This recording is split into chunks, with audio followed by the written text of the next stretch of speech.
Jain barter زندہ تھی، وہ ڈاکٹر بوب کی چہیتی تھی اور میرے اندازے کے مطابق وہ کسی دوسری سرنگ کے بارے میں ضرور جانتی ہوگی۔ میں نے اس بارے میں زیٹا کو بتایا تو چند لمحوں کی بحث کے بعد یہ طے پایا کہ جین بارٹر کو ہوش میں لا کر پوچھتے ہیں۔ جین بارٹر کو ہوش میں لانے کے بعد میں نے اس سے سرنگ کے بارے میں پوچھ گچھ کی، لیکن اس نے لا علمی کا اظہار کیا۔ میں بے حد الجھ گیا، کچھ سمجھ نہیں آ رہا تھا کہ کیا کروں اور کیا نہ کروں۔ ساری لڑکیاں ادھر ادھر پھیل کر بیٹھ گئی تھیں۔ میں ایک میز پر چڑھ کر بیٹھا ہوا تھا، دفعتاً میرے دماغ میں ایک خیال آیا تو میں اندر ہی اندر چونک پڑا۔ میں نے چند لمحے اپنے خیال پر غور کیا، پھر اٹھ کر کھڑا ہو گیا تو زیٹا میری طرف متوجہ ہوئی۔ میں نے کہا، زیٹا، میں تھوڑی دیر میں آتا ہوں، تم سب یہیں رکو، کوئی کمرے سے باہر نہ نکلے ورنہ مسئلہ پیدا ہو جائے گا، خاص کر جین بارٹر کا خیال رکھنا۔ کہاں جا رہے ہو؟ زیٹا بھی اٹھ کر کھڑی ہو گئی اور استفہامیہ لہجے میں استفسار کیا۔ واپس سرنگ میں جا رہا ہوں۔ کیوں؟ کچھ چیک کرنا چاہتا ہوں۔ کیا چیک کرنا چاہتے ہو؟ آ کر بتاؤں گا، میں نے واش روم کی طرف بڑھتے ہوئے کہا۔ ٹارچ میرے ہاتھ میں تھی، زیٹا میرے پیچھے نہیں آئی تھی۔ سرنگ میں داخل ہوتے ہی میں ٹارچ کی روشنی میں تیز تیز چلنے لگا۔ میرے دماغ میں یہ خیال آیا تھا کہ جس طرح سرنگ کا راستہ کسی خاص میکینزم کے تحت کھلا تھا، ہو سکتا ہے سرنگ والی دیوار کا دروازہ وہ بھی خاص میکینزم کے تحت کھلتا ہو۔ اسی لیے میں سرنگ میں واپس آ گیا تھا۔ دیوار کے پاس پہنچ کر میں نے ٹارچ کی روشنی میں دیوار کا بغور جائزہ لیا۔ دیوار بالکل اسپاٹ تھی، کہیں بھی ایک رخنہ تک دکھائی نہیں دے رہا تھا، لیکن نہ جانے میرا دل کیوں کہہ رہا تھا کہ اس دیوار میں بھی خاص میکینزم ہے۔ کچھ ہی دیر گزری تھی کہ دیوار پر عقب سے روشنی پڑی۔ میں نے مڑ کر دیکھا، زیٹا آ گئی تھی۔ مورس، کیا تلاش کر رہے ہو؟ اس نے متعجبانہ لہجے میں پوچھا۔ میں نے اسے اپنے خیالات بتائے۔ وہ حیران ہوئی اور دیوار کو غور سے دیکھتے ہوئے بولی، لیکن دیوار تو بالکل اسپاٹ ہے، ایسی دیواروں میں ہی دروازے ہوتے ہیں جو سائنسی انداز میں بنائے جاتے ہیں، میں نے تفہیمی انداز میں کہا۔ اس نے سمجھنے والے انداز میں سر ہلا دیا۔ میں بھی وہ خاص میکینزم تلاش کرنے کی کوشش کرتی ہوں، اس نے دیوار پر ٹارچ کی روشنی پھینکتے ہوئے کہا۔ ضرور، ہم میں سے کوئی نہ کوئی تو کامیاب ہوگا، میں نے اثبات میں سر ہلاتے ہوئے کہا۔ پھر ہم دونوں اسپاٹ دیوار پر کوئی نشان یا باریک بٹن تلاش کرنے لگے۔ ایسے نشان وغیرہ کونوں میں ہی ہوتے ہیں، اس لیے میں کونوں کو ہی فوکس کرنے لگا۔ 10 منٹ ہی گزرے تھے کہ اچانک زیٹا خوشی سے معمور لہجے میں بولی، مورس، یہ دیکھو، یہ کیسا ابھار ہے۔ میں جلدی سے اس کی طرف بڑھا۔ دیوار کے کونے میں ایک جگہ ابھار سا موجود تھا۔ سرسری انداز میں دیکھنے پر وہ ابھار دکھائی نہ دیتا تھا۔ میرے اندر امید سی پیدا ہوئی۔ میں نے اسی ابھار پر ہاتھ پھیرا۔ شاید یہی دروازے کا میکینزم ہے۔ پھر دیر کیوں کر رہے ہو؟ اسے دباؤ تاکہ دروازہ نمودار ہو جائے، زیٹا نے کہا۔ میں نے ابھار پر انگلی رکھ کر دباؤ بڑھایا، لیکن دیوار میں نہ ہی دروازہ نمودار ہوا اور نہ ہی کوئی راستہ۔ ایسا نہ ہوتے دیکھ کر میری پریشانی بڑھی۔ میں ابھار پر مسلسل دباؤ ڈالتا رہا کہ اچانک ہلکی سی آواز پیدا ہوئی۔ دیوار کا کچھ حصہ دیوار کے اندر چلا گیا اور راستہ ظاہر ہو گیا۔ زیٹا نے خوشی سے ہرے کا نعرہ لگایا۔ ہم دونوں نے دوسری طرف جھانکا۔ دوسری طرف بھی شاید سرنگ تھی جو اندھیرے میں ڈوبی ہوئی تھی۔ یہ بھی سرنگ ہے شاید، زیٹا کی پریشانی میں ڈوبی آواز ابھری۔ ہاں، یہ واقعی سرنگ ہے، میں نے جواب دیا، لیکن یہ بات سمجھ میں نہیں آئی کہ سرنگ کے درمیان میں دروازہ کیوں بنایا گیا ہے۔ میں لڑکیوں کو لے آؤں؟ ہاں، لے آؤ۔ زیٹا چلی گئی اور میں ٹارچ کی روشنی میں دوسری سرنگ کا جائزہ لینے لگا۔ وہ سرنگ بھی پہلی سرنگ کی طرح تھی، اس میں کوئی خاص بات نہ تھی۔ کچھ دیر کے بعد زیٹا لڑکیوں کو لے کر آ گئی۔ ان میں جین بارٹر نہیں تھی۔ میرے استفسار پر زیٹا نے بتایا کہ جب وہ میرے پیچھے سرنگ میں آئی تھی تو جین بارٹر نے اچانک ہی کیتھرین پر حملہ کر دیا تھا۔ وہ ریوالور چھیننا چاہتی تھی۔ دھینگا مشتی کے دوران ہی گولی چل گئی اور جین بارٹر اگلی دنیا کے سفر پر روانہ ہو گئی۔ مجھے جین بارٹر کے مرنے کا کوئی افسوس نہیں تھا۔ ہم ایک بار پھر آگے بڑھے۔ وہ بھی سانپ کی مانند بل کھاتی سرنگ تھی۔ میں دل ہی دل میں دعا گو تھا کہ آگے کوئی دیوار نہ ہو اور ہم بحفاظت سرنگ سے باہر نکل جائیں۔ ہم مسلسل چلتے رہے، لیکن سرنگ ختم ہونے کا نام ہی نہ لے رہی تھی۔ دل میں خدشہ بھی لاحق ہو گیا کہ کہیں یہ سرنگ آگے سے بند ہی نہ ہو۔ کچھ دیر چلنے کے بعد ہم ایک ایسی جگہ پر پہنچ گئے جہاں سرنگ 4 حصوں میں تقسیم ہو رہی تھی۔ درمیان میں کافی کھلی جگہ تھی۔ ایک سرنگ سے ہم برآمد ہوئے تھے، دوسری سامنے کی طرف تھی، تیسری دائیں اور چوتھی بائیں طرف۔ میں حیران ہونے کے ساتھ ساتھ مخمصے کا شکار بھی تھا اور سمجھ نہیں آ رہا تھا کہ اب کس سرنگ میں داخل ہوں۔ تبھی زیٹا حیرت بھرے لہجے میں بولی، یہ اتنی سرنگیں کیوں بنائی گئی ہوں گی؟ میرے پاس اس کی بات کا جواب نہیں تھا، تاہم میں نے کہا، لیکن اب ہم کس سرنگ میں داخل ہوں؟ میرا خیال ہے ہمیں باری باری ایک ایک سرنگ چیک کرنی ہوگی، دفعتاً منزہ نے کہا۔ تو میں نے چونک کر اس کی طرف دیکھا۔ نیم تاریکی میں اس کا رنگ چمک رہا تھا۔ ایسا ہی کرنا ہوگا، زیٹا نے بھی اس کی تائید کی۔ چنانچہ ہم دائیں طرف والی سرنگ میں داخل ہو گئے۔ میرے دماغ میں یہ خدشہ بھی تھا کہ اگر ہیری ٹام کو ڈاکٹر بوب، مائیکل اور دیگر لوگوں کی ہلاکت اور ہمارے فرار کا علم ہو گیا تو وہ اپنے آدمی بھیج سکتا ہے، اس لیے ہمیں جلد از جلد اس سرنگ سے نکل کر کسی محفوظ جگہ پر پہنچنا ہے۔ چلتے چلتے میں نے اپنے خدشے کا اظہار زیٹا سے کیا تو وہ بولی، تمہاری بات دل کو لگتی ہے مورس، لیکن پتہ نہیں ہم اس دلدل سے نکل بھی پائیں گے یا نہیں۔ مایوس مت ہو، میں نے کہا، مایوس وہ ہوتے ہیں جو کچھ نہیں کر پاتے۔ ہم جد و جہد کر رہے ہیں اور گاڈ نے چاہا تو ہم یہاں سے نکل جائیں گے۔ میں نہیں جانتا تھا کہ میری بات سے اس کی تشفی ہوئی ہے یا نہیں۔ ہم آگے بڑھتے رہے لیکن وہ سرنگ شیطان کی آنت ثابت ہوئی۔ اس کے اختتام پر بھی ایک دیوار تھی، بالکل پہلی دیوار کی طرح سپاٹ۔ ہم کافی کوشش کے باوجود اس میں دروازہ ظاہر کرنے والا میکینزم تلاش نہ کر سکے اور بے نیل و مرام ایک اور سرنگ کی طرف بڑھ گئے۔ ٹارچوں کی روشنیاں بھی مدھم پڑ رہی تھیں۔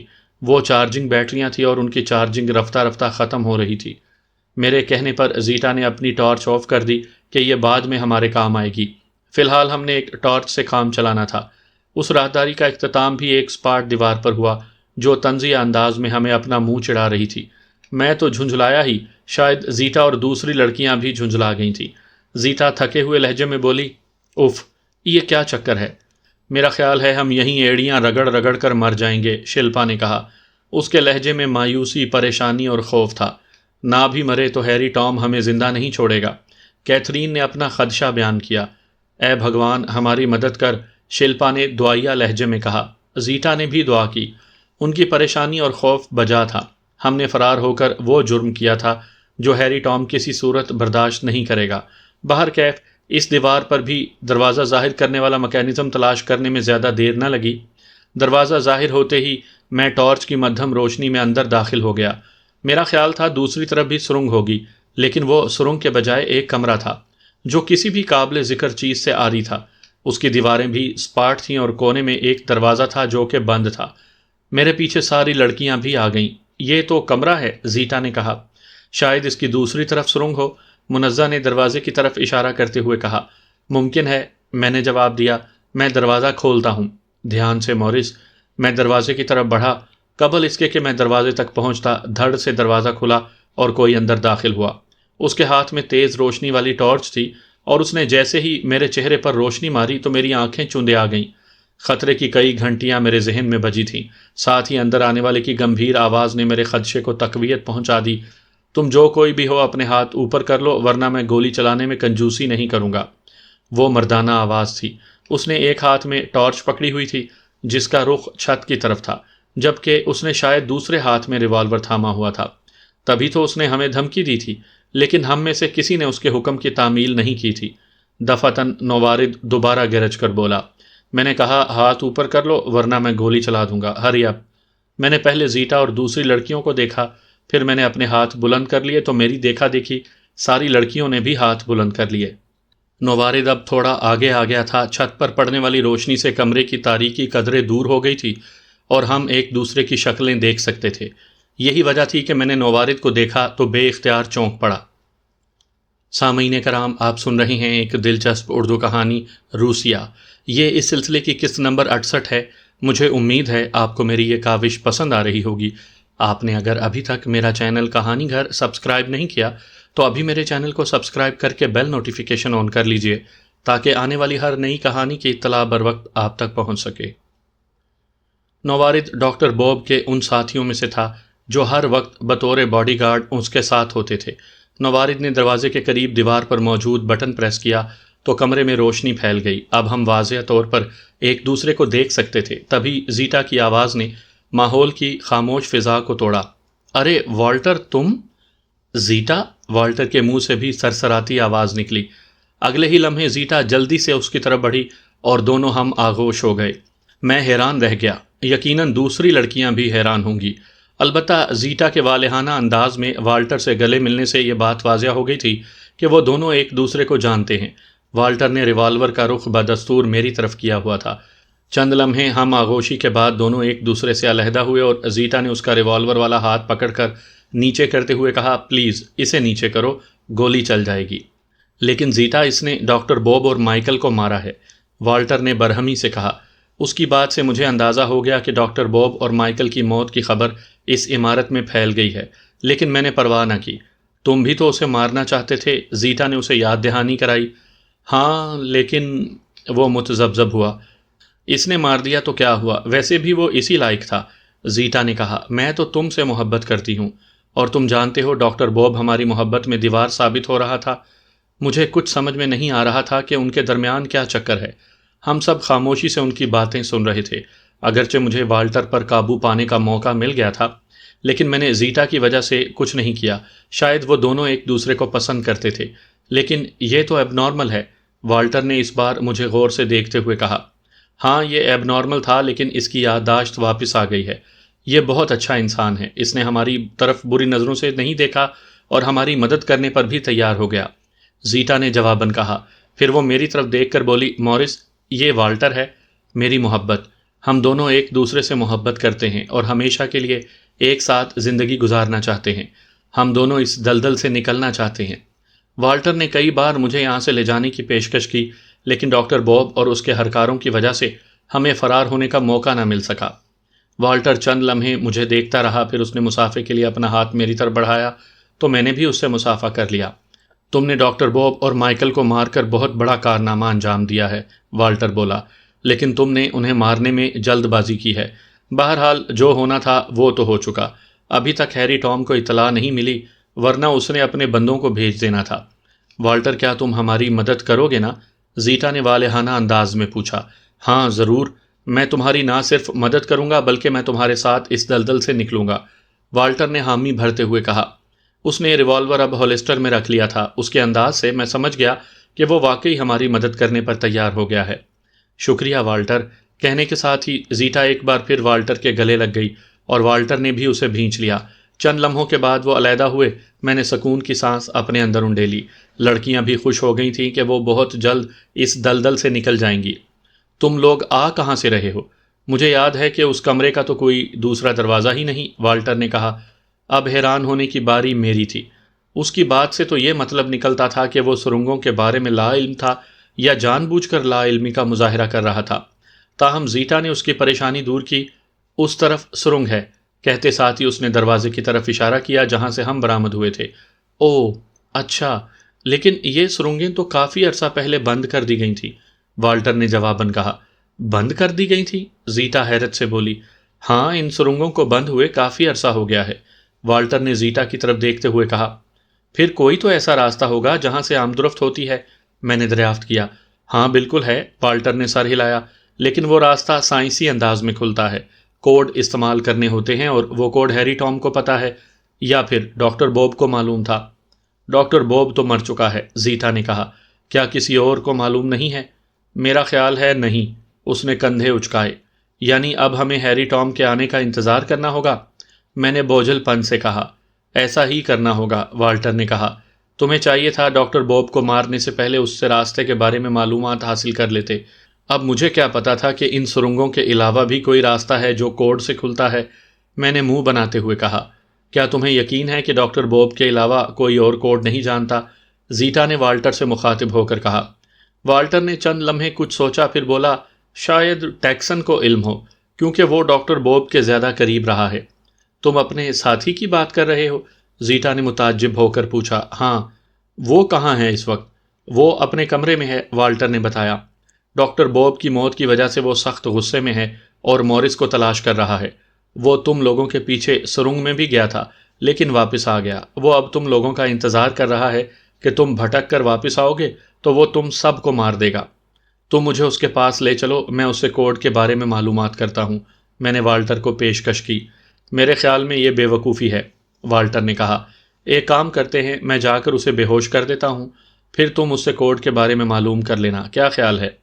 ہاں یہ صحیح رہے گا، زیٹا نے حامی بھرتے ہوئے کہا۔ لیکن نہ جانے میرا دل کیوں نہیں مانا۔ ہم میں سے کوئی نہیں جانتا تھا کہ والٹر ہمارے لیے گڑھا کھود رہا ہے یا واقعی ہمارے ساتھ مخلص ہے۔ تاہم میں نے بھی حامی بھرتے ہوئے کہا، ٹھیک ہے تم ایسا ہی کرو، کیا میں تمہارے ساتھ چلوں؟ نہیں، اس نے فوراً نفی میں سر ہلایا، اس طرح وہ شک میں پڑ جائے گا۔ کیا ہم اسی کمرے میں رہیں؟ زیٹا نے پوچھا۔ نہیں، میں تمہیں ایک اور کمرے میں لے جاتا ہوں، والٹر نے کہا۔ ٹیکسن کسی بھی وقت یہاں آ سکتا ہے، شاید اسے معلوم ہوگا کہ سرنگ کا ایک راستہ اس کمرے میں بھی کھلتا ہے، اس لیے وہ ہمارے لیے خطرناک ثابت ہو سکتا ہے۔ اس کی بات درست تھی۔ بہرکیف ہم اس کی رہنمائی میں اس کمرے سے نکل کر ایک اور کمرے میں پہنچ گئے۔ والٹر پر اعتبار کر کے ہم نے صحیح کیا تھا یا غلط، آنے والے وقت پر چھوڑ دیا تھا۔ کچھ ہی دیر گزری تھی کہ کیتھرین نے پریشان لہجے میں کہا، نہ جانے مجھے ایسا کیوں لگ رہا ہے کہ والٹر پر اعتبار کر کے ہم نے اپنے لیے کنواں کھود لیا ہے۔ میں اور زیٹا ہم دونوں نے چونک کر اس کی طرف دیکھا۔ باقی لڑکیاں ہنوز خاموش تھیں، جیسے ان کے منہ میں زبان ہی نہ ہو۔ وہ کٹ پتلیوں کی طرح ہمارے ساتھ چل رہی تھی۔ والٹر قابل اعتبار ہے کیتھرین، زیٹا نے والٹر کے حق میں کہا۔ وہ مجھے چاہتا ہے اور مجھے یقین ہے کہ وہ ہمیں دھوکہ نہیں دے گا۔ کیتھرین نے منہ بنایا۔ ضروری نہیں ہے کہ تمہارے چاہنے سے وہ قابل اعتبار ہو گیا ہو، بعض اوقات قریبی لوگ ہی دھوکہ دے جاتے ہیں۔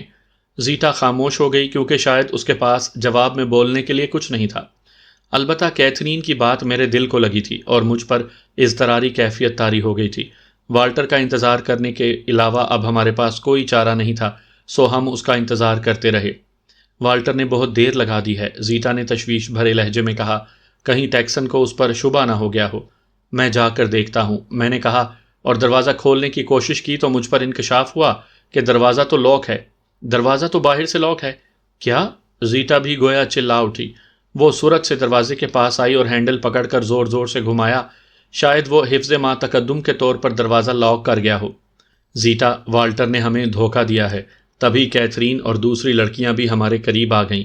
ان کے چہروں پر ہوائیاں اڑ رہی تھیں۔ ایسا نہیں ہو سکتا، زیٹا نے غیر یقینی لہجے میں کہا۔ ایسا ہی ہوا ہے، اس بار شلپا بولی۔ اس نے تمہیں اعتماد میں لے کر ہمیں قید کر دیا ہے، اب وہ ٹیکسن کو لے کر آنے ہی والا ہوگا۔ اوہو، اب کیا ہوگا؟ زیٹا جھنجھلائی۔ میرا پلان ناکام ہو گیا ہے۔ میرا خیال تھا کہ وہ میری محبت پر یقین کر لے گا، لیکن میں غلط تھی۔ والٹر چالاک اور شاطر نکلا۔ زیٹا کی باتیں مجھے الجھا رہی تھی۔ وہ کیا سمجھانا چاہ رہی تھی؟ تبھی کیتھرین بوجھل پن سے بولی، زیٹا، تم کیا کہنا چاہتی ہو؟ ایک بار والٹر نے مجھ سے کہا تھا کہ میں تم سے محبت کرتا ہوں اور تمہیں چاہتا ہوں، لیکن میں نے اسے دھتکار دیا تھا، حالانکہ اس نے مجھے آفر کی تھی کہ وہ مجھے اس دلدل سے نکال کر لے جا سکتا ہے، لیکن میں نے اس کی بات نہ مانی، نہ یقین کیا، جس کی وجہ سے وہ شاید کافی ہرٹ ہوا۔ آج جب میں نے اسے دیکھا تو میرے ذہن میں پلان آیا کہ میں اسے اپنی محبت کے جال میں پھنسا لوں اور ہم اس کی مدد سے اس عمارت سے باہر نکل جائیں گے۔ میرا خیال تھا کہ والٹر یہی سمجھے گا کہ میں واقعی اسے چاہتی ہوں، لیکن اب مجھے سمجھ میں آ رہا ہے کہ اس نے میری بات پر یقین نہیں کیا۔ زیٹا مسلسل بول رہی تھی اور میں ہونٹ بھینچے کھڑا تھا۔ اب تو ہم واقعی پھنس گئے ہیں، شلپا نے کہا۔ میں بھی چند لمحے کچھ سوچتا رہا، پھر میں نے ہولسٹر سے ریوالور نکال کر اس کی نال لاک کے سوراخ پر رکھ کر ٹریگر دبایا تو ہلکی سی ٹرچ کی آواز گونجی، گویا ریوالور میں گولیاں ختم ہو گئی تھیں۔ میرے دماغ میں یکدم آندھیاں چلنے لگیں۔ اس لمحے کچھ سمجھ میں نہیں آیا کہ کیا کروں اور کیا نہ کروں۔ در حقیقت ہم بری طرح پھنس گئے تھے۔ ساری لڑکیاں بھی تشویش میں مبتلا تھیں۔ میں نے خود کو کوسا کہ میں نے والٹر پر آخر کیسے اعتبار کر لیا۔ وہ ہیری ٹام کا بندہ ہے، اس سے بھلائی کی امید کیسے رکھی جا سکتی تھی؟ لیکن خود کو ملامت کرنے کا کوئی فائدہ نہیں تھا۔ جو ہونا تھا وہ ہو چکا تھا۔ اپنی بقا کے لیے اب ہمیں آگے کا لایا عمل طے کرنا تھا۔ میں نے ریوالور فرش پر پھینکا اور ہینڈل پکڑ کر زور زور سے جھنجھوڑا کہ شاید لاک ٹوٹ جائے۔ ایسا میں نے کئی فلموں میں دیکھا تھا، لیکن اس وقت فلم نہیں تھی، حقیقت تھی۔ کمرے میں گہری خاموشی نے راج کیا ہوا تھا، جیسے سب کو سانپ سونگھ کر چلا گیا ہو۔ لاک تو نہیں ٹوٹ رہا، میں نے پیچھے ہٹتے ہوئے کہا۔ ہم سب مل کر دروازہ توڑنے کی کوشش کرتے ہیں، زیٹا نے پیشکش کی۔ دروازہ کافی مضبوط ہے، آسانی سے نہیں ٹوٹے گا، میں نے دروازے کا جائزہ لیتے ہوئے کہا۔ تو پھر؟ زیٹا مستفسر ہوئی۔ اگر کوئی چیز مل جائے جس سے لاک توڑا جا سکے، میں نے جواباً کہا۔ میں دیکھتی ہوں، زیٹا نے کہا، اور پھر شلپا اور کیتھرین کو لے کر کمرے کی تلاشی لینے لگی۔ منزہ اور باقی لڑکیاں بھی اس کے ساتھ شامل ہو گئیں۔ ادھر میں ہینڈل پکڑ کر جھنجھوڑ رہا تھا۔ زیٹا اور سب لڑکیوں نے کمرے کی ایک ایک چیز چھان ماری، الماریاں تک کنگھال ڈالی، لیکن کوئی ایسی چیز نہ ملی جس سے لاک توڑنے میں مدد ملتی۔ بادل نخواستہ میں نے بوجھل پن سے ایک زوردار ٹھوکر دروازے پر رسید کر دی، جیسے سارا قصور ہی اسی کا ہو۔ بسا اوقات جب انسان کے بس میں کچھ نہیں ہوتا، ہر چیز اس کی دسترس سے باہر ہو جائے، تو وہ جو چیز سامنے پڑی دکھائی دے اسے ٹھوکر مار کر اپنا غصہ نکالنے کی کوشش کرتا ہے۔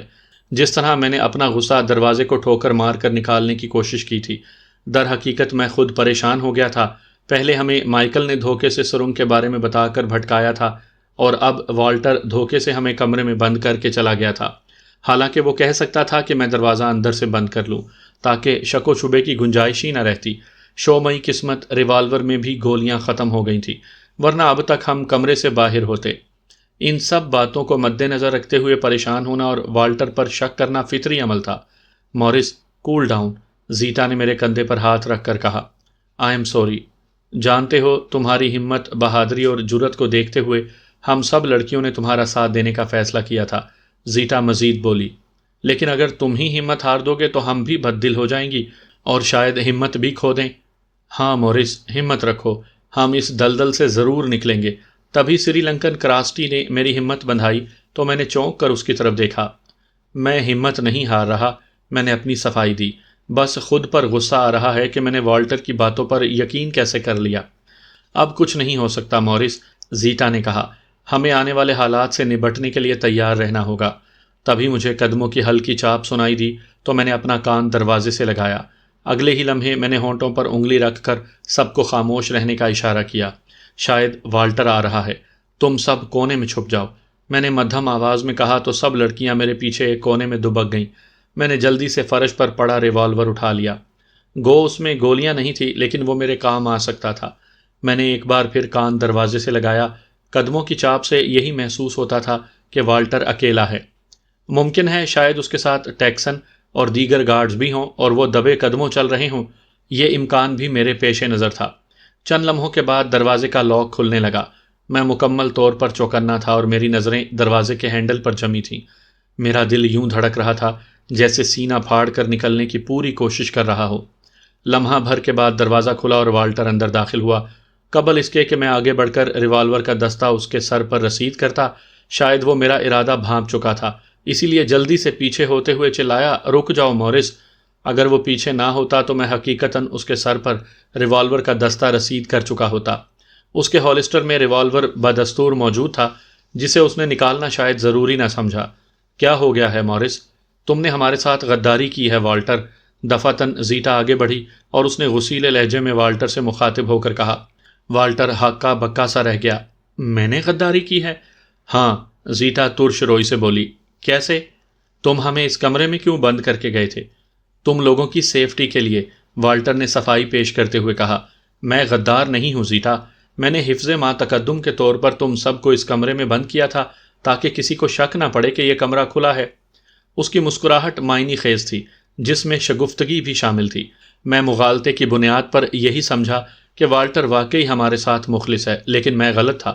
تاہم موجودہ صورتحال میں کسی بھی قسم کا رسک لینے کے حق میں نہ تھا، لیکن ہونی کو کون ٹال سکتا ہے؟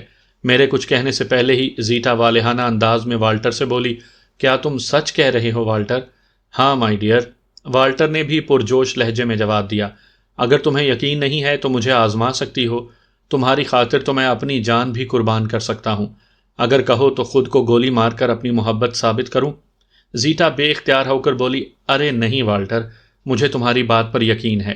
فضا میں تناؤ کی جو کیفیت تھی وہ معمول پر آ گئی۔ ساری لڑکیاں بھی مطمئن ہو گئی تھیں، انہوں نے بھی والٹر پر یقین کر لیا تھا کہ وہ ہمارا ہمدرد ہے اور ہمارا ساتھ دے گا۔ زیٹا نے والٹر سے پوچھا، کیا بنا؟ ٹیکسن کہاں ہے؟ اسے میں نے بے ہوش کر دیا ہے، والٹر نے جواب دیا۔ میں نے اس سے سرنگ کے بارے میں پوچھنا چاہا، لیکن وہ کسی طور بتانے پر تیار نہیں۔ تو پھر وہ کیسے اگلے گا؟ میں نے تشویش بھرے لہجے میں کہا۔ اگر اس دوران ہیری ٹام کو ہمارے اور ڈاکٹر بوب کے مارے جانے کی اطلاع مل گئی تو وہ اپنے مزید ساتھی بھی بھیج سکتا ہے۔ یہ امکان ہے، والٹر نے سر ہلایا۔ چونکہ تم نے یہاں کا مواصلاتی نظام تباہ کر دیا ہے، اس لیے کسی نے بھی ہیری ٹام کو اطلاع نہیں کی، لیکن بہت جلد اسے معلوم ہو جائے گا اور وہ اپنے آدمی بھیجنے میں دیر نہیں کرے گا۔ اس لیے ان کے پہنچنے سے پہلے ہی ہمیں یہاں سے فرار ہونا ہے۔ پھر اب کیا ہوگا؟ زیٹا نے استفسار کیا۔ میں دوبارہ اس سے اگلوانے کی کوشش کرتا ہوں، والٹر نے جواب دیا۔ آؤ مورس، ہم دونوں ہی مل کر کوشش کرتے ہیں۔ ٹیکسن بہت سخت جان آدمی ہے۔ لڑکیوں کو اسی کمرے میں بند کرنے کے بعد میں والٹر کے ساتھ چل پڑا۔ اندھا اعتماد انسان کو واقعی گڑھے میں ڈال دیتا ہے۔ بہت جلد کسی پر اعتبار کرنے سے بھی ہمارا اپنا نقصان ہوتا ہے، جیسا کہ میرے ساتھ ہوا۔ راہداریاں سنسان پڑی تھیں اور بقول والٹر کے کیمرے بھی بند تھے، اس لیے فی الحال خطرے والی کوئی بات نہیں تھی۔ وہاں جتنے بھی گارڈ تھے سب مارے گئے تھے، صرف وہ اور ٹیکسن بچ گئے تھے، لیکن میرے حساب سے گولر ابھی زندہ تھا، کیونکہ وہ دوران فائٹنگ میرے سامنے نہیں آیا تھا۔ ہم مختلف راہداریوں سے ہوتے ہوئے ایک کمرے کے دروازے کے سامنے پہنچ کر رک گئے۔ والٹر نے اپنی پتلون کی جیب سے ایک چابی نکال کر دروازے کے لاک میں گھمائی تو کلک کی ہلکی سی آواز کے ساتھ یہ لاک کھل گیا۔ والٹر نے چابی نکال کر جیب میں رکھی اور مجھ سے کہا، آ جاؤ مورس۔ اس کے کمرے میں داخل ہوتے ہی میں نے بھی اندر قدم رکھ دیے۔ وہ خاصا بڑا اور فرنیچر سے آراستہ کمرہ تھا، البتہ وہاں کوئی زی روح دکھائی نہ دیا۔ یک لخت مجھے اپنے وجود میں سنسناہٹ کی لہریں دوڑتی ہوئی محسوس ہوئیں۔ قبل اس کے کہ میں کچھ سمجھتا یا والٹر سے کوئی سوال کرتا، میرے سر پر کوئی وزنی چیز ماری گئی، میرے حلق سے دل خراش چیخ نکلی اور میں اچھل کر منہ کے بل فرش بوس ہوا۔ ضرب اتنی زوردار تھی کہ میری آنکھوں کے سامنے تاریکی پھیل گئی۔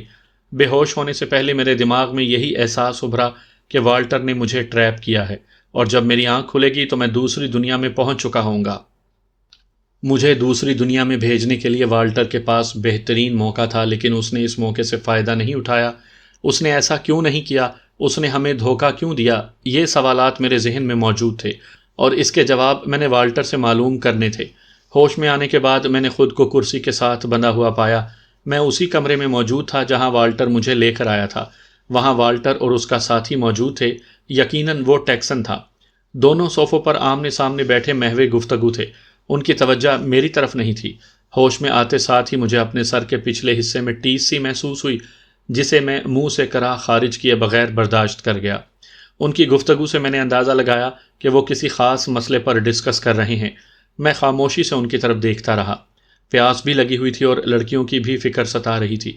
مجھے بے ہوش کرنے کے بعد والٹر نے ان کے ساتھ کیا سلوک کیا ہوگا، جس کا میں نے خود ہی جواب سوچا کہ یقیناً ان سب کو کمرے میں بند کر دیا گیا ہوگا۔ بیچاری میرے ساتھ وہ بھی بری طرح پھنس گئی تھی۔ اپنی طرف سے تو ہم نے اس دلدل سے نکلنے کی بے حد کوشش کی تھی، لیکن شاید ابھی قسمت کو ہمارا یہاں سے نکلنا منظور نہیں تھا۔ شاید ابھی مزید مصائب ہمارے منتظر تھے۔ والٹر۔ جب ان دونوں نے میری طرف توجہ نہ دی تو میں نے نحیف آواز میں والٹر کو پکارا۔ میری آواز سن کر نہ صرف وہ دونوں خاموش ہو گئے بلکہ چونک کر مجھے دیکھا۔ اگلے ہی لمحے ٹیکسن صوفے سے اٹھ کر میری طرف بڑھا۔ والٹر نے بھی اس کی تقلید کی۔ ٹیکسن کے چہرے پر غصے کے تاثرات ابھرے ہوئے تھے اور آنکھوں سے شرارے نکل رہے تھے، جبکہ والٹر کے چہرے پر مکروہ اور شیطانی مسکراہٹ رقص کر رہی تھی، جیسے اس نے مجھے پھانس کر بہت بڑا کارنامہ انجام دیا ہو۔ ٹیکسن نے میرے پاس آتے ہی میری گردن دبوچ لی اور دانت پیستے ہوئے مجھے دیکھا۔ اس کی گرفت خاصی مضبوط تھی۔ اس کی گرفت سے میں نے اندازہ لگایا کہ وہ کسرت کرتا ہے اور اس کے بازوؤں میں بہت طاقت ہے۔ کسرت کرنے والے طاقت کی میڈیسن بھی استعمال کرتے ہیں، یقیناً ٹیکسن بھی کرتا ہوگا۔ میرے حلق سے خرخراہٹیں نکلیں اور کافی اذیت ہوئی، سانس بھی گھٹتا ہوا محسوس ہوا، شاید میرے چہرے کے تاثرات بھی بگڑ گئے تھے۔ چند لمحے گزرنے کے باوجود جب ٹیکسن نے میری گردن نہ چھوڑی تو میں اٹک اٹک کر بولتے ہوئے کہنے لگا، میری گردن چھوڑو۔ ٹیکسن نے شاید میری گردن نہ چھوڑنے کا ارادہ کر لیا تھا، وہ مجھے خاصی اذیت دینا چاہتا تھا۔ یہی وجہ تھی کہ میری بگڑتی حالت کے پیش نظر والٹر کو مداخلت کرنا پڑی۔ اس نے ٹیکسن کو بازو سے پکڑ کر پیچھے کی طرف کھینچا۔ کیا کر رہے ہو ٹیکسن؟ کیا تم اسے آسان موت مارنا چاہتے ہو؟ چھوڑو اسے، میں کہہ رہا ہوں چھوڑو۔ تبھی ٹیکسن نے ایک جھٹکے سے میری گردن چھوڑ دی اور میں لمبے لمبے سانس لینے لگا۔ بدبخت کی گرفت واقعی کافی سخت تھی۔ اگر والٹر مداخلت نہ کرتا تو شاید میں ایک بار پھر بے ہوش ہو جاتا۔ میں نے سانس لیتے ہوئے کہا، پانی نہیں ملے گا، ٹیکسن نے صفاقی سے کہا۔ جواباً میں سانس لیتے ہوئے خاموش رہا۔ میں خود کو اعتدال پر لانے کی حتی المقدور کوشش کر رہا تھا۔ پیاس کی شدت سے میرا حلق خشک ہو چکا تھا اور شدت بڑھتی جا رہی تھی۔ شاید تم میں انسانیت نہیں ہے، میں نے چند لمحوں کے بعد اٹک اٹک کر کہا۔ ہاں نہیں ہے، وہ تڑخ کر بولا۔ تمہارے لیے تو بالکل نہیں ہے۔ کچھ ہی دیر گزری تھی کہ ایک آدمی اندر آیا۔ وہ ادھیڑ عمر تھا اور اس کے ہاتھ میں چھوٹی سی ایک شیشی تھی۔ اس شیشی میں زرد رنگ کا محلول تھا۔ کیا زہر تیار ہو گیا ہے مسٹر ڈوم؟ ٹیکسن نے اس سے پوچھا۔ یس مسٹر ٹیکسن، ڈوم نے شیشی ٹیکسن کی طرف بڑھاتے ہوئے کہا۔ گڈ۔ ٹیکسن نے شیشی لے کر پرغور نظروں سے اس میں موجود محلول کو دیکھتے ہوئے کہا، مسٹر ٹیکسن، اس زہر کے چند قطرے پانی میں ملا کر اسے پلا دو۔ ڈوم نے کہتے ساتھ ہی اس نے میری طرف بھی اشارہ کیا۔ یہ زہر 5 منٹ کے اندر اندر اثر شروع کر دے گا۔ ٹیکسن نے ہنکاری بھری۔ مجھے یہ بتاؤ اس کی موت کتنے دنوں کے بعد ہوگی؟ 3 سے 4 دن لگ جائیں گے۔ 3 سے 4 دن؟ ٹیکسن نے دہرایا۔ یہ تو بہت کم دن ہیں، کم از کم اسے مرنے میں 5-6 دن تو لگنے چاہیے۔ ادھیڑ عمر ڈوم نے کوئی جواب نہ دیا۔ تبھی والٹر نے مسکراتے ہوئے ڈوم سے پوچھا، اس دوران اس کی کیا حالت ہوگی؟ بہت اذیت ناک حالت ہوگی، ادھیڑ عمر نے جواباً کہا۔ شاید وہ مجھے سنا کر ڈرانا چاہتا تھا۔ اس کا حلق خشک ہو جائے گا، آواز بند ہو جائے گی، سانس رک رک کر آئے گی، یہ تڑپے گا، ایڑیاں رگڑے گا، پھر 3 سے 4 دن کے بعد اس کا دل اچانک پھٹ جائے گا اور اس کی موت واقع ہو جائے گی۔ وہ تو یوں منظر کشی کر رہا تھا جیسے خود پہلے اس عمل سے گزرا ہو۔ میں نے دل ہی دل میں ہنکارا بھرا۔ میں اس کی باتوں سے خوف زدہ نہیں ہوا، کیونکہ میرا ایمان ہے جب تک اللہ نہ چاہے یہ لوگ میرا کچھ بھی نہیں بگاڑ سکتے۔ اگر میری موت اسی طرح لکھی ہوگی تو پھر مجھے دنیا کی کوئی طاقت نہیں بچا سکتی۔ یہ تو خاصا دلچسپ منظر ہوگا، ٹیکسن محظوظ ہوا۔ بالکل، تم بھی تو ایسا ہی چاہتے ہو، والٹر نے جواباً کہا۔ چلو 3-4 دن بھی بہت ہیں، مجھے اجازت؟ ڈوم نے اجازت چاہی۔ ہاں تم جاؤ، ٹیکسن نے اسے جانے کی اجازت دے دی۔ ادھیڑ عمر چلا گیا۔ ٹیکسن والٹر سے بولا، کیا خیال ہے، ابھی سے کام سٹارٹ کر دوں؟ جیسے تمہاری مرضی، والٹر نے کندھے اچکائے۔ شاید تم بے چین ہو۔ تم اندازہ نہیں کر سکتے، میں ابھی سے یہ کام سٹارٹ کرتا ہوں، ٹیکسن فیصلہ کن لہجے میں بولا۔ تم گلاس میں پانی بھر کر لاؤ۔ میں لاتا ہوں۔ والٹر گلاس میں پانی بھر کر لے آیا۔ ٹیکسن نے شیشی کھول کر محلول کے چند قطرے پانی میں ڈال کر مکس کیے، پھر غور سے پانی کو دیکھنے لگا۔ اس کے چہرے پر شیطانی مسکراہٹ رقص کر رہی تھی، جبکہ میرے اندر لاوا سا پھوٹ پڑا تھا۔ میں بری طرح پھنسا ہوا تھا، اس لیے کچھ سمجھ میں نہیں آ رہا تھا کہ میں کیا کروں، کیسے آزاد ہوں۔ چلو اس کا منہ کھولو، ٹیکسن نے والٹر سے کہا تو اس نے اسبات میں سر ہلا دیا۔ پھر دونوں میری طرف بڑھے۔